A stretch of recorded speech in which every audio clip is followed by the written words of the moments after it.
Muito bem, voltamos com o segundo bloco do Super Notícias desta quarta-feira. No primeiro bloco você acompanhou as principais notícias de Valadares e região, do Brasil e do mundo. E neste segundo bloco tenho a honra de receber a arquiteta urbanista Natália Lobo, ela que está aqui para poder falar um pouquinho mais sobre essa profissão, sobre essa classe tão importante para a nossa sociedade. Primeiramente, Natália, seja muito bem-vinda, boa tarde, é um prazer ter você aqui. Boa tarde, Gustavo. O prazer é meu e eu estou muito ansiosa para começar a bater esse papo aqui, a gente falar um pouquinho dessa área. Sim, pode ficar tranquilo que aqui é super tranquilo. E para a gente poder começar nosso bate-papo, queria saber de você. Principalmente, essa pergunta vale para quem está em casa, não entende muito, não conhece, nunca teve contato. O que te faz, o que de fato faz uma arquiteta urbanista e qual é a sua importância para o projeto de casas, de empresas? Conta pra gente. Então, nós arquitetos realizamos sonhos. Sim.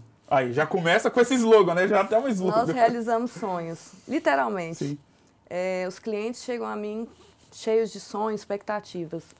E o arquiteto, ele tem, né, como o perfil de trabalho a questão de construir casas, prédios, de obras grandes e até questão de reforma. Eu também tenho a formação de design de interiores, mas o arquiteto também pode atuar nessa área. Interessante. A área que a gente pode estar fazendo ambientes, estúdios, lojas, prédios, clínicas, nós podemos estar atuando em todas essas áreas. Então, sempre que o cliente chega, ele chega cheio de sonhos. Muito interessante. Para a gente poder voltar a algumas casas em relação ao profissional. Sabemos que nessa área a formação acadêmica ela é de suma importância para que o profissional possa atuar e possa ser um bom profissional. Qual é a importância da formação acadêmica? De uma pessoa que pretende ser uma arquiteta urbanista, passar pela faculdade e ter todo aquele conhecimento teórico para poder exercer bem a profissão. É fundamental, a gente não pode atuar nessa área sem ter essa faculdade. Sim. Nós não podemos atuar. Mesmo o design de interiores, ele tem que ter uma formação técnica e a questão da arquitetura, nós temos que ter a faculdade, Sim. que dura em torno de 5 anos. Sim.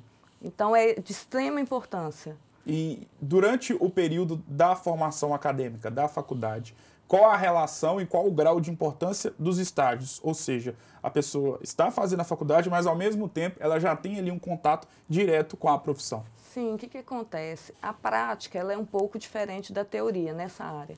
É um pouco diferente. Às vezes a gente vê algumas coisas na faculdade que chega na prática, Sim. que a gente já vai para outro recurso. A gente fala, olha, dessa forma não funciona tão bem. Sim. Então eu falo, né, com quem está querendo atuar, que é de extrema importância o estágio. Sim. E sobre o estágio, sobre formação acadêmica, uma dúvida. Qual é a relação que o arquiteto urbanista tem com o engenheiro civil? E aí eu imagino que essa relação ela acaba se dando mais na questão da execução do trabalho. Sim. Em relação por parte do engenheiro civil. Mas até para a gente poder entender, existe uma correlação entre o arquiteto urbanista e o engenheiro civil? Sim, muitos clientes chegam com essa dúvida. Sim. Muitos. Eles perguntam, qual o momento que eu devo contratar um engenheiro? Eu tenho que contratar um engenheiro? Essa dúvida chega para mim todos os dias. Então, o arquiteto, normalmente, ele faz o projeto. Sim. A gente desenvolve o desenho, né, de todo o contexto geral. Sendo arquitetônico, interiores, a gente pode estar desenvolvendo. O engenheiro, ele vem para fazer o cálculo estrutural, ele vem para fazer a execução do serviço, a responsabilidade técnica de obra, né, vai começar a construir, a responsabilidade técnica tem que ter um responsável. Por mais que o arquiteto tenha uma responsabilidade, mas é do projeto. Claro. Então, a execução requer um engenheiro, um cálculo estrutural.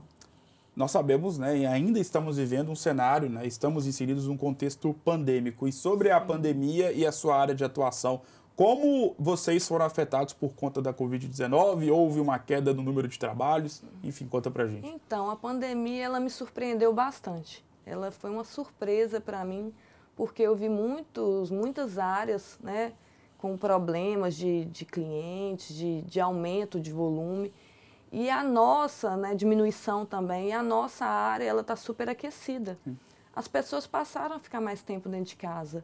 E aí eu imagino que todo mundo começou a falar, eu preciso ter uma casa mais confortável, Sim. eu preciso ter um ambiente mais funcional. Porque não adianta você ter uma casa só bonita, Gustavo.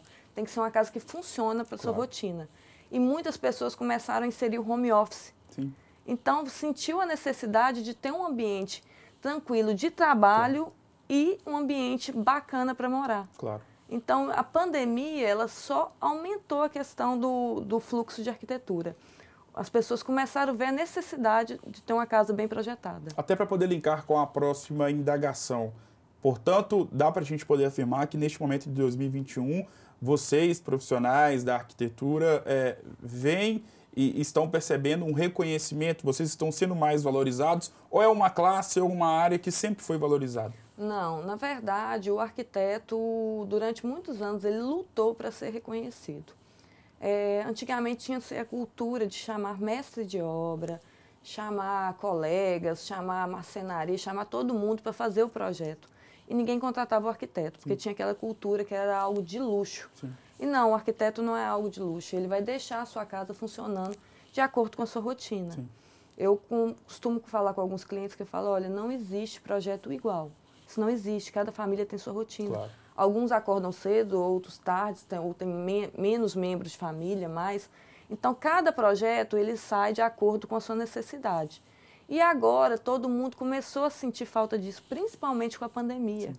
Então, graças a Deus, essa barreira está sendo quebrada para nós profissionais. Natália, muito obrigado mais uma vez por ter aceitado o convite. Foi um prazer ter você aqui. Claro, as portas estão abertas para você poder voltar mais vezes, principalmente para a gente poder falar, né, dessa área tão importante e que, como você mesmo disse, tem sido mais valorizada. Antigamente era um pouco vista de forma errônea, mas neste momento vocês estão sendo mais valorizados e isso sempre é muito importante. Obrigado mais uma vez. Muito obrigada. Foi um prazer estar aqui. O prazer foi todo nosso. O Super Notícias desta quarta vai para o seu segundo intervalo e na volta, dica da Nutri com a nutricionista Daniele Ferreira. Não saia daí.